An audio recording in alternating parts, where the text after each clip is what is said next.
First thing இந்த படத்துல Ajith Kumar obviously, ஏன்னா ஒரு மாஸ் ஹீரோக்கான அந்த இமேஜ் அப்படின்றதுக்குள்ளலாம் உள்ள போகாம அர்ஜுன்ன்ற ஒரு பேங்க் மேனேஜர், ஒரு பேங்க் எம்ப்ளாயி என்ன மாதிரி ஒரு ரோல் பண்ணுவானோ, என்ன மாதிரி அவனோட கேரக்டர் ரியலிஸ்டிக்கு நெருக்கமா இருக்குமோ அதை தான் பர்ஃபெக்டா பண்ணியிருக்காரு டில் தி எண்ட்.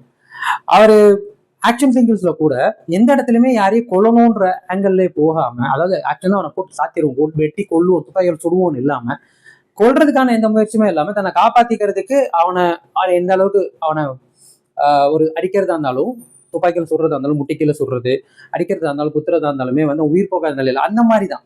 ஸோ ஒரு சட்டில்தான ரோல் தான் அது, கடைசி வரைக்குமே அது கொண்டு போயிருக்கிற மூமெண்ட் ரொம்பவே பிரமாதமா இருந்தது. ரெண்டாவது அர்ஜுன் அண்ட் ரெஜினா. ஆக்சுவலா அர்ஜுனை அர்ஜுன் சாரை நம்ம லியோலே ஒரு டெரரான வில்லனா பார்த்துருக்கோம்.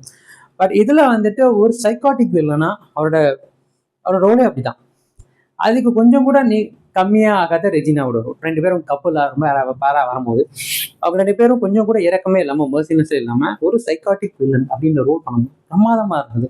அதுக்கடுத்து ஆரவ் அர்ஜுனுக்கு கீழே இருக்கிற ஒரு அடியாள் மாதிரி ரோல் தான். பட் ஸ்டில் அதை அவர் ரொம்பவே பிரமாதப்படுத்தியிருந்தாருன்னு சொன்னோம். டெக்னிக்கல் வைஸ்ல அனிருத்தும் ஓம் பிரகாஷும் சரிசமமா இந்த படத்துக்கான டெக்னிக்கல் டீம்ல பர்ஃபெக்டா ஒர்க் பண்ணியிருந்தாங்கன்னு சொல்லணும். ஃபர்ஸ்ட் திங் அனிருத் தனியா சொல்றேன்னா, டைட்டில் கார்டு போற ஆரம்பிச்சதுல இருந்தே அவரோட மேஜிக் ஸ்டார்ட் ஆகுது. அதாவது எந்தெந்த இடத்துல கூஸ்பம்ஸ்க்கான பிஜிஎம் கொடுக்க முடியுமோ அங்கேயும் கொடுத்து, எமோஷனலா சட்டிலா எங்க பிளே பண்ணுமோ அங்கேயும் பிளே பண்ணி, படம் முழுக்குமே உங்களை எங்கேயுமே அதிர மியூசிக் போடாம என்ன படத்துக்கு தேவையோ அதை பர்ஃபெக்டா கொடுத்துருக்காரு. ஸோ அந்த விதத்துல அனிருத் பர்ஃபெக்டா ஒரு வேலையை பார்த்திருக்காருன்னு சொல்லணும்.